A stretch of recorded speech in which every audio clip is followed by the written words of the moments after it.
bom dia, boa tarde, boa noite.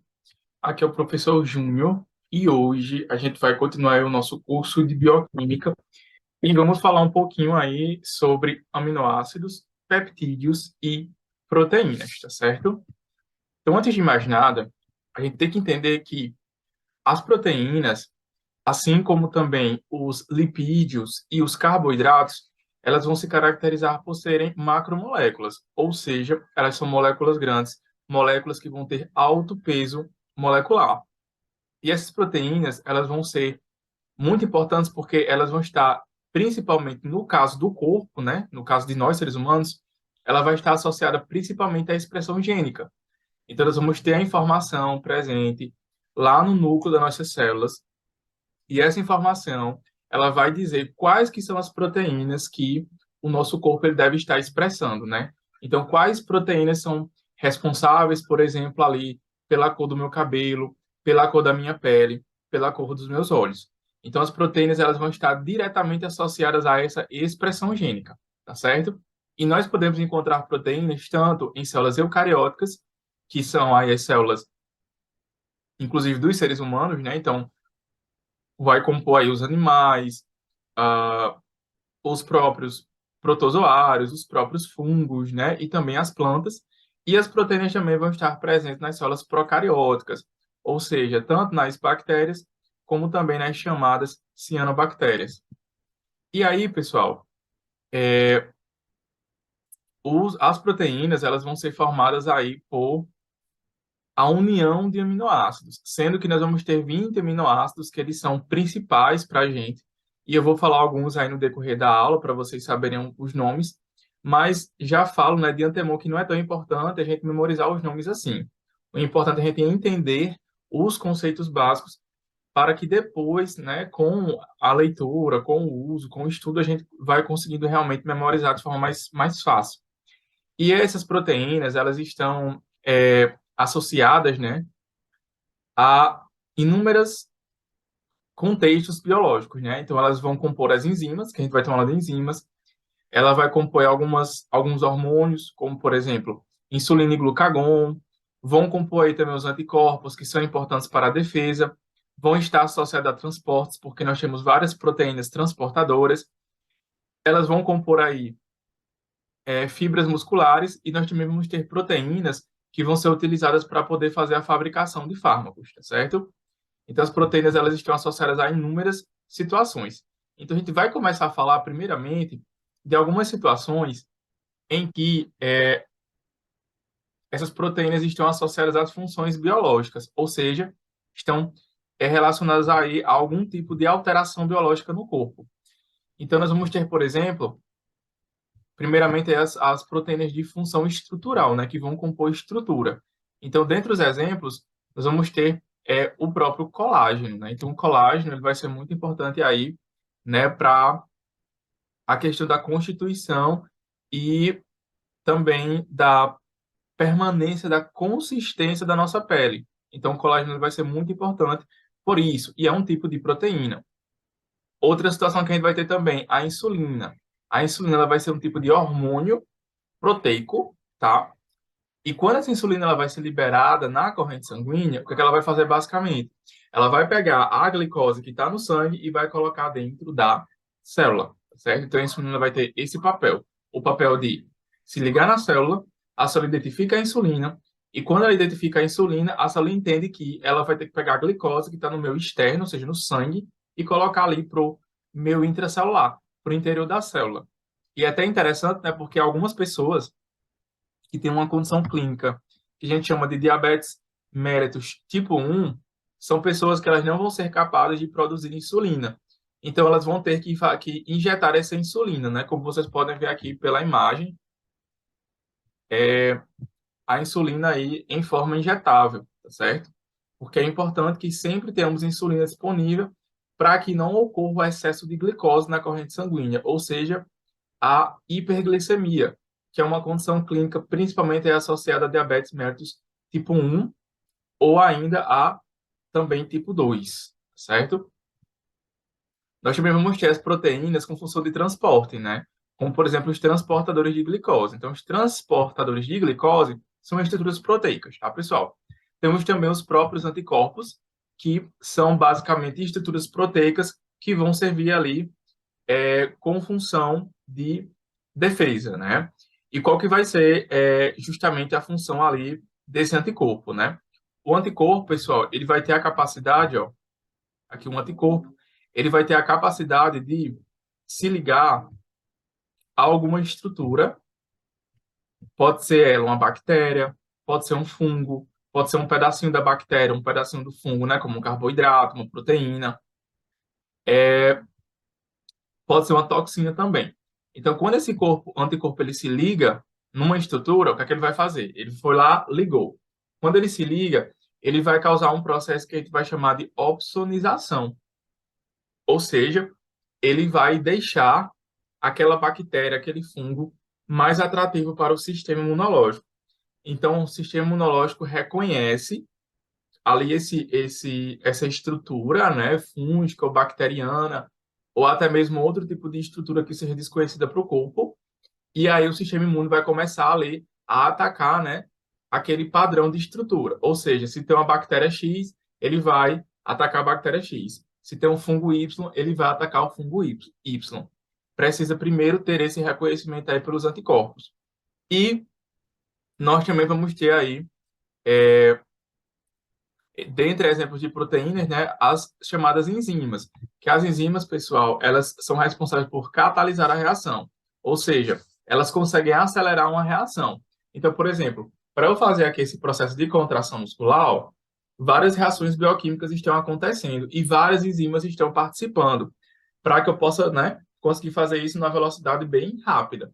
Se eu não tivesse enzimas, o que que ia acontecer? Essa reação seria muito lenta. Então, é como se eu ficasse tipo assim, ó, bem devagar mesmo, porque eu não tenho enzima para poder acelerar essa reação. E, além de acelerar essa reação, né, essa enzima ela vai fazer isso graças à redução da energia de ativação, ou seja, a energia necessária para que a reação química aconteça. Então, não se prendam tanto a isso agora, porque a gente vai ter uma aula aí só sobre enzimas e eu vou falar um pouquinho mais com calma com vocês, tá? Para com vocês. E aí, outras funções, né? Que essas proteínas podem apresentar. Então, elas podem ajudar a conectar uma célula a outra, né? Como, por exemplo, a gente vai ter a questão dos desmossomos, que os desmossomos são estruturas que nós vamos encontrar aí, por exemplo, nas células da pele, tá? E os desmossomos permitem com que uma célula ela consiga se prender fortemente à outra. Então, vai ser muito legal, porque vai permitir com que aquele tecido, no caso a pele, né, ele tenha mais o quê? Mais resistência mecânica, né?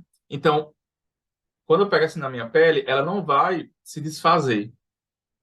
Por quê? Porque eu vou ter os desmossomos, que são justamente ali estruturas proteicas que vão permitir com que uma célula consiga se grudar de forma muito forte à outra. Então, elas estão unidas de forma muito forte, tá certo? Além disso, elas podem também tanto conferir como alterar o formato, né, de uma célula. Então, a célula vai ter formatos específicos graças aí às estruturas proteicas. Ela também vai estar associada à questão tanto de sustentação, como também no processo de movimentação. E a gente vai ter alguns tipos de estruturas específicas que a gente vai ter que falar, que são chamados de filamentos. Então, o filamento intermediário, por exemplo, ele vai ser formado aí por proteínas, tá? E esses filamentos intermediários, eles vão ser importantes porque eles vão dar justamente resistência mecânica, tá? Resistência física, né, a um determinado tecido, por exemplo. Então, vai permitir com que não ocorra o rompimento tão facilitado assim. E aqui na imagem, a gente pode observar, né, a presença desses filamentos aqui, ó, intermediários, compondo aí um tecido, uma estrutura celular específica, certo? Nós também vamos ter, por exemplo, os chamados microtúbulos, tá? Que são unidos, que são formados, tá? Pela união de moléculas de tubulina, que também são estruturas proteicas. Então, tem várias tubulinazinhas que vão se unindo umas às outras e vão formar esse microtúbulo. Esse microtúbulo, ele vai estar associado tanto à formação dos cílios, como também na formação de flagelos. Lembrando que os flagelos, eles são extremamente importantes para nós, seres humanos, principalmente por quê? Porque eles vão estar associados à locomoção do espermatozoide. Então, se a gente não tivesse esse flagelo, né, no espermatozoide, a vida ela não ocorreria, né? Pois o espermatozoide não teria a capacidade de se locomover até o óvulo, tá certo? Já em relação aos cílios, né? Qual é o exemplo que a gente vai ter aqui para os seres humanos? A gente vai ter um bom exemplo seria os cílios que estão presentes aqui na estrutura da traqueia. Então, sempre que a gente respira, a gente, além do ar, né, a gente vai trazendo várias sujidades, várias bactérias. E o que é que os cílios fazem? Os cílios, eles vão servir como uma forma de proteção para impedir com que essas sujidades, essas bactérias, elas consigam chegar à região do pulmão. Associado ao cílio, eu vou ter a presença de muco. Então, eu vou ter muito muco na região da traqueia. O que é que vai acontecer? Eu inspirei, né? Então, quando eu inspiro, entra bastante ar com bactéria com sujidades. Aí, essas bactérias e sujidades, elas vão se prender nesse muco e os cílios vão fazer o quê, pessoal? Ó, eles vão jogando esse muco para cima. Então, a gente vai conseguindo, né, por meio de secreções, colocar essas bactérias e esse muco com as sujidades para fora do corpo. Então, os cílios, eles vão ter uma função aí de proteção, principalmente, tá certo? Outra situação que a gente vai ter também vai ser a actina. A actina, gente, é muito importante. Aqui a gente vai ter um filamento de actina. A actina ela vai estar associada principalmente à contração muscular, né? Então a gente sempre vai ter a presença aí da actina na questão da contração muscular e ela também vai estar associada ao chamado movimento ameboide, que é justamente aquele movimento que a célula ela faz, tá? E as amebas também, inclusive. Por isso que tem esse nome ameboide. Então aqui, ó, eu tenho uma célula, tá? O que é que essa célula vai fazer, pessoal? Ela, para se movimentar, ó, ela vem aqui, ó, ela modifica a região membranar dela e citoplasmática e cria como se fosse uma perna falsa, que eu vou chamar de pseudópode. Pseudo de falso, e esse pod, né, esse dópode, pod, no caso, vai ser associado a pé. Então, pseudópode vai ser o pé falso, ou falso pé, tá? O que é que vai acontecer? Ela vai, né, graças aos filamentos de actina, ela consegue pegar, ó, e moldar essa membrana dela, nessa membrana plasmática. Ela bota o pezinho lá para frente e puxa. Bota o pezinho para frente e puxa. Então, assim, ó, a célula vai conseguindo se locomover, né? Sai de um lugar para o outro e consegue recolocar no mesmo local essa estrutura membranar, tá certo? E aí, outra situação também, né? Que a célula, as proteínas também vão estar relacionadas à comunicação celular. Uma vez que nós vamos ter aí receptores, por exemplo, que têm a estrutura proteica e também substâncias, como alguns neurotransmissores que podem ter também estrutura proteica. Então, o que é que vai acontecer? Aqui eu vou ter, por exemplo, uma célula, lá chama nervoso, que a gente vai chamar ela aqui de neurônio pré-sináptico, que vocês não têm que saber isso agora, só quando verem fisiologia, tá? O que é que vai acontecer? Esse neurônio pré-sináptico, né, que é o primeiro, ele vai ter aqui dentro, ó, várias vesículas contendo neurotransmissores, que são substâncias que podem excitar o sistema nervoso central, podem deprimir, tá? Tem várias funções biológicas associadas, né? O que é que vai acontecer? Elas vão estar dentro de vesículas. E aí, por um motivo específico, essas vesículas vão se desprender daqui, vão chegar nessa região, ó, e vão liberar esses neurotransmissores, que podem ser de origem proteica, e que podem, né, contribuir aí para a mudança do comportamento, para situações como aumento, redução da pressão, né? Vamos ver o que mais. Redução, aumento da atividade neuronal, né, mesmo. Então, várias coisas elas podem estar acontecendo nesse sentido. Então, quando você libera esses neurotransmissores, eles vão se encaixar em quem? Em receptores que também vão ter aí estruturas proteicas, né? Então, alguns neurotransmissores têm estrutura proteica e vão se associar a receptores que têm estrutura proteica. O que é que vai acontecer, professor? Qual é o resumo da obra? O resumo é o seguinte: o neurotransmissor vem, se encaixou no receptor. Quando se encaixou no receptor, eu vou ter ali uma situação biológica específica. Então, por exemplo, eu posso ter uma contração muscular ali involuntária por causa da ligação desse neurotransmissor a esse receptor, né? Seria um exemplo.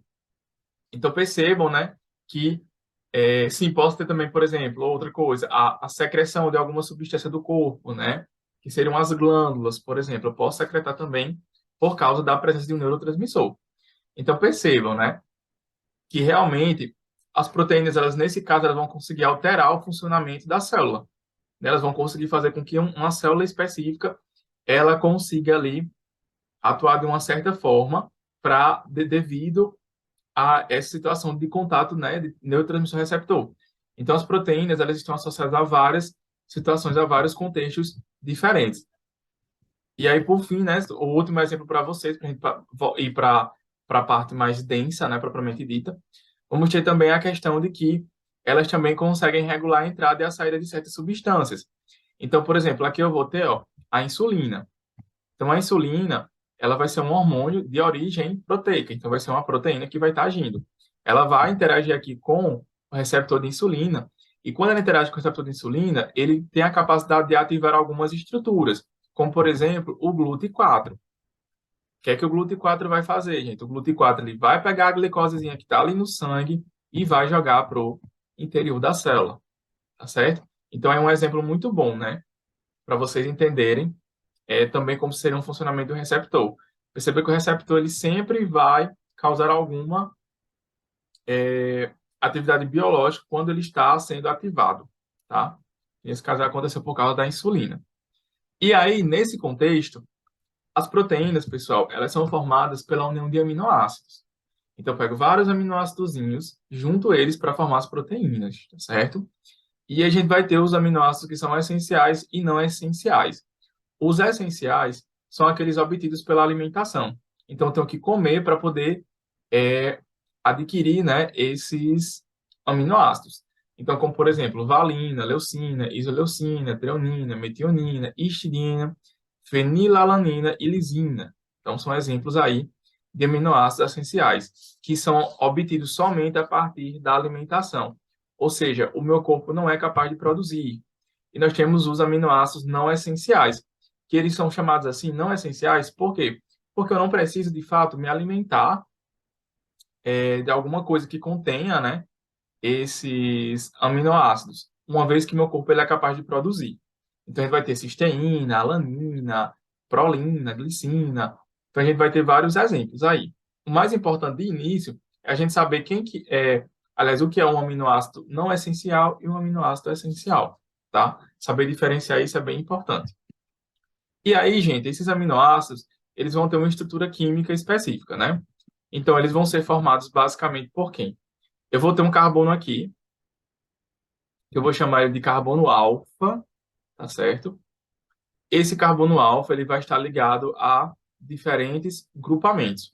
O primeiro grupo, que é esse COO-, né? A gente vai chamar de grupo carboxila, tá?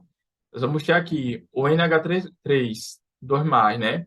Que vai ser justamente o grupamento amino. Nós vamos ter também um hidrogênio ligado a esse carbono e teremos também a cadeia lateral, que é representada pelo hélio. Então, atenção. A cadeia lateral, pessoal, ela pode ser qualquer coisa, assim, de forma bem simples, né? Então, a cadeia lateral pode ser um hidrogênio, pode ser um CH3, pode ser um CH2CH3. Essa cadeia lateral ela pode ser qualquer coisa. E é essa cadeia lateral que vai definir quem é quem. Ou seja, quem que é alanina, quem que é glicina, quem que é prolina, quem que é valina. Por quê, professor? Porque todas essas outras estruturas aqui, ó, a carboxila, amino e hidrogênio, elas são idênticas em todos os aminoácidos. O que vai mudar é a cadeia lateral. Deixa eu só botar aqui a imagem para vocês verem. Por exemplo, aqui, ó, aqui nesse caso da cisteína, né, eu vou ter um SH, né? Então, isso vai fazer com que ela seja uma cisteína, porque eu vou ter esse enxofre na composição da cadeia lateral. Já nesse caso aqui, ó, a gente vai ter essa outra situação, né? A gente vai ter CH3, que não dá para ver aqui, tá, pessoal? CH2, que não dá para ver aqui, e o CCOH, que vai ser justamente aí, né, um ácido carboxílico. Nós vamos ter aqui, ó, esse aqui já vai ser outra coisa. Aí, esse, é, vamos ver que mais. Ó, esse aqui também já vai ser bem diferente, né? Então, percebam que as cadeias laterais, esses aqui foram os que ficaram mais evidentes no caso, tá? Esse aqui também está bem diferente, então, ó, só para vocês perceberem. A gente percebe que as cadeias laterais são aquelas que realmente vão conseguir diferir, né, entre esses aminoácidos. Então, cada aminoácido vai ter uma cadeia lateral diferente, certo? Por isso que cada um vai ter um nomezinho diferente, tá bom? Então, com o decorrer do aprofundamento do estudo de vocês, as cadeiras mais específicas durante o curso, né, que vocês forem pagar, talvez vocês precisem ver um pouco mais disso ou talvez não, né? Vai depender muito do curso de quem está me assistindo. E aí, a gente vai ter a união dos aminoácidos por meio de ligações covalentes. Então, quando eu ligar um aminoácido ao outro, eu vou ter justamente aí uma ligação covalente, tá? A união deles vai ser por meio da ligação covalente, que a gente vai chamar justamente de ligação peptídica. Mas eu vou voltar a mostrar para vocês mais na frente. E a gente também vai ter um código, tá? Esse código ele vai ser composto por 3 letras, que ele pode servir para a gente conseguir identificar os aminoácidos. Então, por exemplo, GLY, aqui, ó, significa glicina, ALA, significa alanina, PRO, significa prolina. Então, percebam que eu sempre vou ter 3 letras para poder identificar, né, esse aminoácido. Então, é comum, né, que em alguns livros vocês encontram esse tipo de denominação. Mas vamos lá, vamos voltar. Eu falei para vocês que as proteínas, elas são formadas pela união de aminoácidos, né? Beleza. Então, eu vou ter um aminoácido, quando esse aminoácido ele se une com o outro, ele vai se unir por meio de uma ligação peptídica, né? Que é um tipo de ligação covalente. Só para vocês ficarem sabendo, basicamente, o que é uma ligação covalente, vocês têm que entender que é uma ligação que ela vai ser do tipo forte, certo? E que ela vai ser uma ligação, pessoal, que ela pode acontecer ali entre ametais e entre ametais e hidrogênio, tá? Então seria aí, né, uma situação em que eu vou ter ligação covalente, certo? Mas não se prendam a isso, dependendo do curso. Não é tão importante saber direitinho o que é um metal, uma metal, né? Enfim. Mas entendam que é uma ligação do tipo forte. Ou seja, a ligação que é do tipo que é difícil de ser quebrada, não é tão fácil da gente estar quebrando, tá? E aqui, ó, eu vou ter os aminoácidos separadinhos, né? Quando um aminoácido se une com outro, eu vou ter a formação do chamado peptídeo. Então, eu vou ter que ter no mínimo 2 aminoácidos para poder formar um peptídeo, tá certo? Aqui a gente vai ter, ó, o peptídeo formado em 1, 2, 3, 4, 5, 6, 7, 8, 9 aminoácidos. Então, 9 aminoácidos formei um peptídeo. E a união é, desses peptídeos ou de vários aminoácidos vão permitir aí a formação de uma proteína. Então, a proteína ela vai ser formada pela união de vários aminoácidos. Quantos aminoácidos, professor? Depende da proteína. Vai ter situação que eu vou precisar de 100 para formar uma proteína. Vai ter situação que eu vou precisar tipo de 200, 300, 400. Então, vai depender muito do tipo de proteína, como vocês vão ver no decorrer da aula. Então, agora, a gente vai passar para as estruturas das proteínas, né? Então, as proteínas, elas vão ser formadas justamente aí por meio da união, né, de aminoácidos, tá certo? E aí, ó, só para vocês verem como é que funciona. Aqui eu vou ter um aminoácido. Vejam só que eu vou ter a cadeia lateral aqui, né, que não está especificada, então a gente não sabe qual aminoácido que é. E aqui a outra cadeia lateral, vejam, ó, que a gente vai ter essa diferença. E aí, no caso, o grupo carboxila de um dos aminoácidos vai interagir com o grupamento amino de outro aminoácido. O que é que vai acontecer? Ó? Esse hidrogênio do primeiro aminoácido, que é o do grupamento carboxila, vai interagir com os hidrogênios que estão presentes no segundo aminoácido, que são os hidrogênios do grupamento amino. A união entre esses dois hidrogênios associados a esse oxigênio vão permitir a formação de uma molécula de água. Então, eu perco os 2 hidrogênios e o oxigênio e sai uma molécula de água e permite a união desses 2 aminoácidos. Então, eles vão se unir por meio da ligação peptídica. Tá? Lembrando que peptídeo vai ser a união de, no mínimo, 2 aminoácidos. E nesse caso aqui, pessoal, eu vou ter um processo que a gente vai chamar de síntese por desidratação. Por quê, professor? Síntese porque eu estou formando uma coisa nova. Então, eu peguei dois aminoácidos para formar esse peptídeo aqui, tá? E desidratação porque eu perdi uma molécula de água. Então, eu formei uma coisa nova, mas para formar essa coisa nova, eu tive que perder água. Então, uma síntese, né, de produção de alguma coisa por desidratação porque perdi água. Então, isso aqui vai ser um caso clássico de síntese por desidratação, tá certo? Então, as proteínas em si, elas podem ser formadas pela união de uma ou mais cadeias polipeptídicas. Ou seja, eu pego vários peptídeos que tem que ter no mínimo dois aminoácidos, junto eles para formar aí uma cadeia polipeptídica, tá certo? Então, essas proteínas, elas podem apresentar no mínimo aí cerca de 50 aminoácidos, e a gente vai ter algumas situações que eu vou ter exceções, né? Como, por exemplo, o colágeno, né? Que ele vai ter aí, ó, a presença de todos os 20 aminoácidos. E aí eu vou ter aqui outros exemplos, né, para vocês verem, como, por exemplo, a insulina, ela vai ser formada por 51 aminoácidos, entretanto, por duas cadeias polipeptídicas. Então, esses 51 aminoácidos estão divididos ali em duas cadeias. Aí outra aqui, ó. Por exemplo, essa RNA polimerase da Escherichia coli, que é uma bactéria. Eu vou ter ali 4.100 aminoácidos, sendo que eu vou ter somente 5 cadeias polipeptídicas. Então, percebam que pode variar muito. O importante é a gente entender que o aminoácido ele vai ser formado por carboxila, amino, hidrogênio cadeia lateral, que a união de no mínimo dois aminoácidos forma um peptídeo, e que a união de vários aminoácidos ou vários peptídeos vão formar aí uma proteína propriamente dita, tá certo? Então, isso é o mais importante que a gente tem que pensar. E para formar uma proteína, ela vai passar por várias estruturas que a gente tem que falar sobre elas, tá certo? A primeira estrutura para a proteína se tornar uma proteína propriamente dita é a estrutura primária. A gente vai ter quatro situações, tá? Essa aqui vai ser a primeira. A estrutura primária. Vejam que na estrutura primária, os aminoácidos, eles vão estar ligados praticamente como se fossem filinha indiana, né? Então, um aminoácido ele vai se ligar ao outro de forma linear, tá? Em linha reta. E essa união, pessoal, ela vai acontecer por meio somente das ligações peptídicas, né? Como eu já falei para vocês, são ligações do tipo forte. Então, são ligações um tanto complexas de se estar quebrando. Então, eles vão se unir ali e vão formar essa estrutura primária. E essa forma de organização, ela vai ser determinada geneticamente. Então, o nosso corpo, ele vai ter ali a receitinha de bolo dizendo, olha, primeiro bota serina, segundo bota tirosina, depois serina de novo, aí metionina, e assim vai. Então, o nosso corpo, ele vai dizendo qual que vai ser a sequência correta.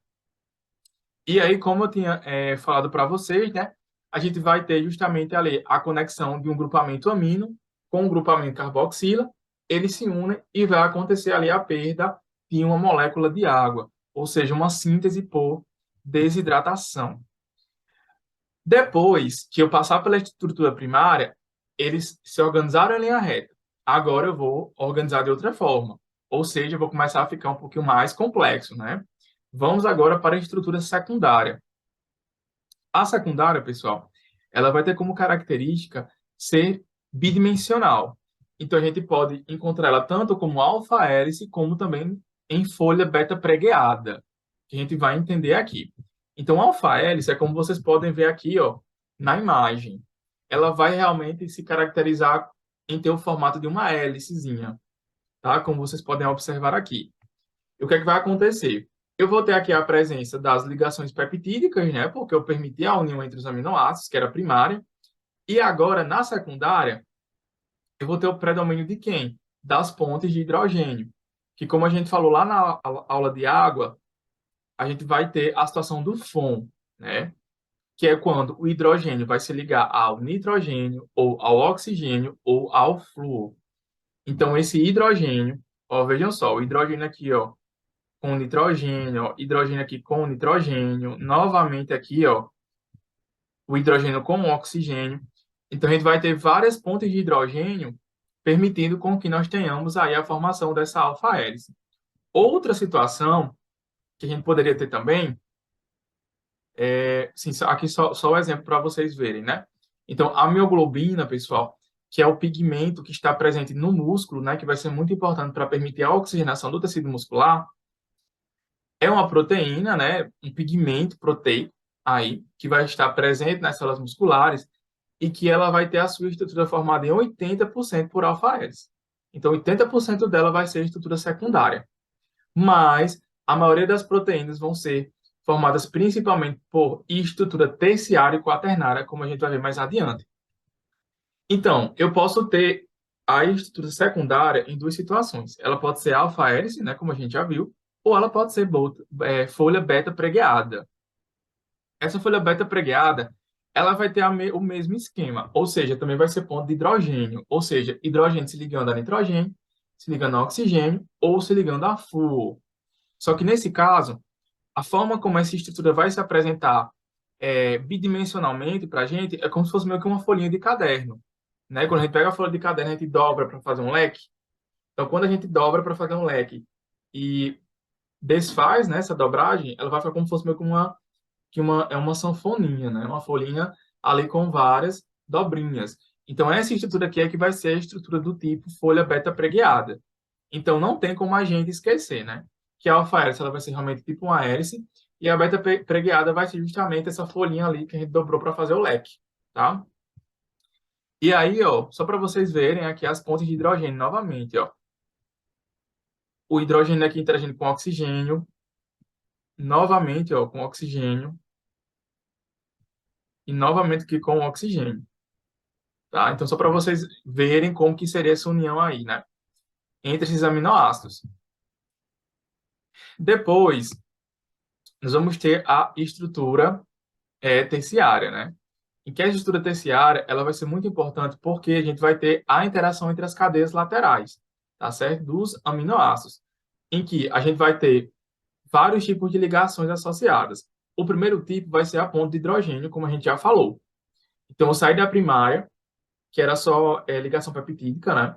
Fui para a secundária, que tinha ponte de hidrogênio, e vou agora para a terciária. A terciária é mais complexa, logo, ela terá ali um pouquinho mais de ligações associadas. Então, a primeira vai ser ponte de hidrogênio, que, como eu já falei várias vezes, mas eu vou falar novamente, será justamente a interação do hidrogênio com nitrogênio ou oxigênio ou flúor. Então, aqui na imagem, vocês podem observar claramente, né, nessa ligação aqui, ó, o hidrogênio interagindo com o oxigênio ali de outro aminoácido, né? Aliás, aqui a gente vai ter as alfa-hélices já, né? Então, elas vão interagindo aqui, ó, por meio de pontes de hidrogênio. Então, tipo, elas estavam assim, então elas vão começar a dobrar, né? Vão começar a interagir de outra forma ali para tentar formar essa proteína. Outra solução que a gente vai ter seriam as ligações eletrostáticas ou ligações iônicas. Lembrando que ligação iônica, para ela acontecer, eu vou ter ali que ter presença de metal e ametal, né? Mas para que vocês saibam de forma mais simplificada, basicamente eu vou ter que ter carga oposta. Então, eu vou ter que ter uma carga positiva e uma carga negativa, né? Para que elas possam se atrair. Então, a gente vai ter um exemplo aqui muito claro, olha só. Eu vou ter aqui uma carga positiva e aqui eu vou ter uma carguinha negativa. Então, isso vai permitir com que ocorra a união aqui dessas duas estruturas por meio das ligações iônicas. Outra situação que eu vou ter vão ser as ligações hidrofóbicas, que são aquelas ligações basicamente entre partes apolares, né, dessas estruturas, em que um exemplo de parte apolar vai ser aquela que eu vou ter formado somente por hidrogênio e carbono, como a gente vai ter aqui, ó. A gente vai ter aqui dois anéis, né, benzênicos, tá? Aqui tá tipo como se fosse um benzeno, né? Na verdade são aromáticos. Vamos falar assim, anéis aromáticos, na verdade, né? Porque benzeno seria só o anel, aqui ele tá ligado a alguma coisa, então não é benzeno, é um anel aromático.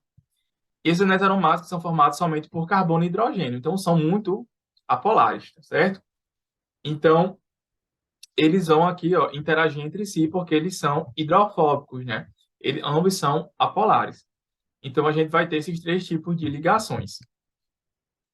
Além disso, a gente pode ter algumas situações, algumas, tá? Não todas, em que eu posso ter ligação de sulfeto.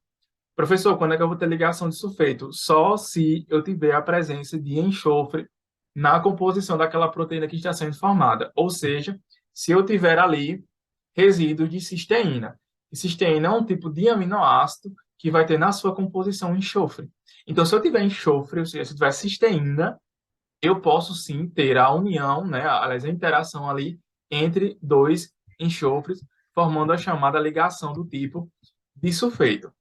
Então, nós vamos ter aí uma última situação, né, que nós vamos ter a estrutura do tipo quaternária. Essa estrutura quaternária, pessoal, para ela ser formada, ela vai ter que ter a união de duas ou mais cadeias polipeptídicas. Então, vão ser cadeias ali formadas pela união de vários peptídeos, né? Cada peptídeo tem que ter no mínimo dois aminoácidos. Então, vão unir vários peptídeos para formar uma cadeia polipeptídica. E quando uma cadeia polipeptídica se une a outra cadeia polipeptídica, a gente vai ter aí a formação da estrutura quaternária propriamente dita. Então, aqui, ó, ela não vai apresentar ligações do tipo covalente, nesse caso, e ela vai apresentar as mesmas ligações que a estrutura terciária tem. Então, quais são as ligações que a estrutura terciária tem? Eu vou ter as hidrofóbicas, né? Eu vou ter ponto de hidrogênio, eu vou ter também ligação iônica, e pode ser que eu tenha também a ligação do tipo de sulfeto, caso eu tenha cisteína na composição. Aí aqui, ó, a gente vai ter justamente a hemoglobina. Então, cada coisinha dessa daqui, pessoal, vai ser uma cadeia polipeptídica, tá? Então, perceba que a gente vai ter quatro cadeias polipeptídicas, e a união das quatro cadeias polipeptídicas vão formar aí a estrutura quaternária. Então, percebam que está toda dobrada, né?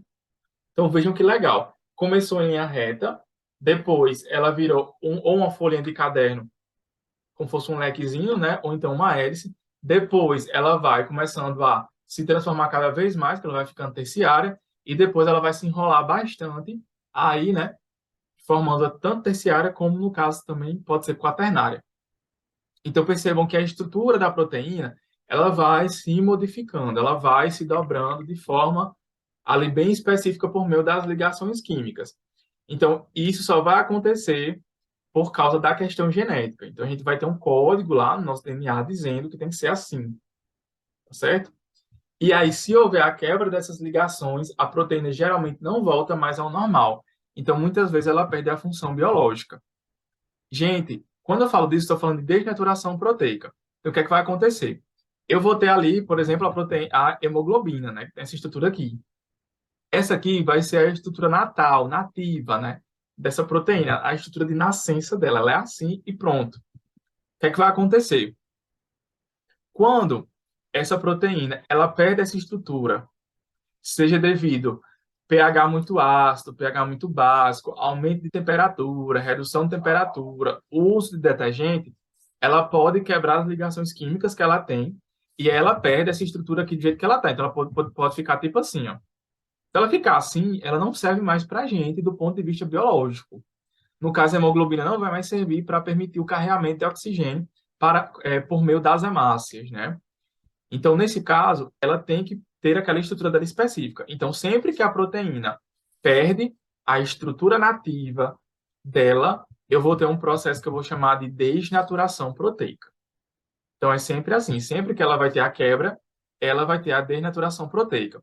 E atenção, se ela for quaternária, ela pode quebrar e virar terciária, quebrar, virar secundária, quebrar e virar primária. Mas da primária, ela não vai quebrar, tá? Porque as ligações covalentes, elas geralmente vão permanecer. Lembram que eu falei lá no comecinho que as ligações covalentes, elas são ligações muito fortes, muito complexas de serem quebradas. Então, não é qualquer coisa que vai quebrar. Mas o caso é, se ela voltou aqui, ó, até a linha reta, por mais que ocorra interação química, ela não vai conseguir mais ser perfeita e idêntica como ela foi antes. E se ela não for idêntica como ela for antes, não adianta mais, porque ela não vai conseguir exercer a sua atividade biológica, como a hemoglobina, né? Só para relembrar aí para vocês, a hemoglobina, ela vai ser um pigmento muito importante que vai estar presente ali na composição da hemácia e que vai ter ali a presença de ferro em sua estrutura, tá? Essa hemoglobina, por sua vez, além de ser um pigmento que vai dar essa coloração vermelha para o nosso sangue, ela vai ser importante porque ela vai ter muita afinidade com o oxigênio. Então, o oxigênio se liga, né, nessa hemoglobina, e aí a hemácia vai até o tecido e vai dispor aquele oxigênio para o tecido. Então, vai ser muito importante para a nossa oxigenação. E aí, só para vocês é, entenderem isso, tá? E aí, basicamente, é isso. A maioria das proteínas vão ter estrutura terciária e quaternária. A maioria, predominantemente, ou terciária ou quaternária, para elas funcionarem de fato. Se elas perdem essa estrutura, elas desnaturam. E se elas desnaturam, elas geralmente não vão ter mais atividade biológica, certo? E aí, nós vamos ter somente uma exceção, né? Então, geralmente, nós vamos ter algumas bactérias que a gente chamamos elas de termofílicas. E elas são bactérias que elas vão suportar aí altas temperaturas, tá certo? Inclusive temperaturas superiores, tá? Aqui tá errado. Superiores a 100 graus Celsius, elas podem suportar. Então, as bactérias têm estruturas proteicas. No caso dessas bactérias, como elas resistem, né, a essa temperatura alta, elas acabam não sofrendo desnaturação mesmo em altas temperaturas. Vejam que legal, né? E aí vai ser um problemão para quem trabalha na indústria, principalmente de alimentos. Pois essas bactérias causam muitos problemas nesse contexto. E é o que é que pode causar a questão da desnaturação. Então, como eu falei para vocês, o pH, né, tanto o pH alto como o pH baixo, pode causar, né? Por quê? Porque quando acontece essa situação, a gente vai ter um caso em que nós vamos ter a ionização, né? Ou seja, eu deixo de ser uma molécula, eu começo a liberar cargas positivas, negativas. Essas cargas positivas e negativas, elas vão começar a ter repulsão entre si, né? As que têm carga igual, ou seja, positivo com positivo vai repulsar, negativo com negativo também. E isso vai acabar é, deixando aquela estrutura proteica totalmente modificada, né? Porque elas vão começar a se separar, né? Porque elas não vão conseguir interagir com cargas do mesmo tipo, né? Então, eu vou ter a repulsão porque ionizou, devido ao pH. Eu vou ter a questão, sim, dada a própria temperatura, né? Como eu falei para vocês. Então, no caso, temperaturas ali, para nós, somos seres humanos, acima de 40 graus Celsius, a gente já vai ter risco de desnaturar as proteínas. Por isso que é importante a gente, por exemplo, controlar a febre, porque se eu desnaturar minhas proteínas, eu não consigo reavê-las de volta, então isso pode causar a morte do indivíduo. E a gente também vai ter a questão dos sabões e detergentes, que eles vão ter a capacidade, pessoal, de interagir, né, biologicamente ali com as estruturas celulares. Então, a parte hidrofóbica vai conseguir ali penetrar no interior ali da membrana da célula, né, e vai conseguir ali bagunçar um pouco aquela estrutura, né. E temos também aqui a parte hidrofílica também, que vai conseguir também interagir com algumas estruturas que são também hidrofílicas. Então, essa interação desses sabões, detergentes, eles conseguem penetrar na célula, eles acabam causando ali uma modificação naquela estrutura, inclusive podendo, né, desfazer as ligações químicas que estão presentes ali, causando o processo de desnaturação propriamente dita. Aí, nós vamos ter algumas situações que nós podemos ter a chamada renaturação. A renaturação, pessoal, é um tipo de situação em que a proteína ela vai voltar para o seu estado normal, tá? Então, eu desnaturei ela e ela renaturou, ou seja, ela voltou a ter estrutura terciária ou quaternária. E a gente viu que isso é muito difícil de acontecer, mas pode acontecer. Aí a gente vai ter alguns estudos aí com um grupo de moléculas, né, que são as chaperoninas, que elas conseguem, de fato, contribuir para esse processo de renaturação. Só que são estudos ainda, né, que estão em uma situação mais inicial e que eles não conhecem muito bem o mecanismo ainda. Em via de regra, no geral, desnaturou, pronto. Geralmente a gente não tem como renaturar, né? Geralmente. Principalmente quando a gente fala de organismos, tá certo? E é um exemplo bem legal, é o ovo, né? Então, tipo, vou lá, fritei um ovo. Quando a gente frita o ovo, né, muito daquele ovo ali é formado por proteína. Aí o ovo ele era líquido, agora ele ficou sólido. Tipo, desnaturei. Eu modifiquei. totalmente ali aquela estrutura. E, tipo, eu não consigo mais fazer o ovo voltar a ser líquido, bem bonitinho, do jeito que ele era antes, né? Porque eu acabei desnaturando. Então, as ligações elas não vão voltar iguais para que o ovo ele volte àquela estrutura idêntica, tá? Então, pessoal, tive que gravar um pouquinho rápido, tá? Para vocês, porque vocês me pediram muito, mas eu espero que tenha dado para ficar claro, né? Qualquer coisa eu posso regravar ela novamente aí no futuro de forma mais detalhada, certo? Então, bons estudos e até a próxima.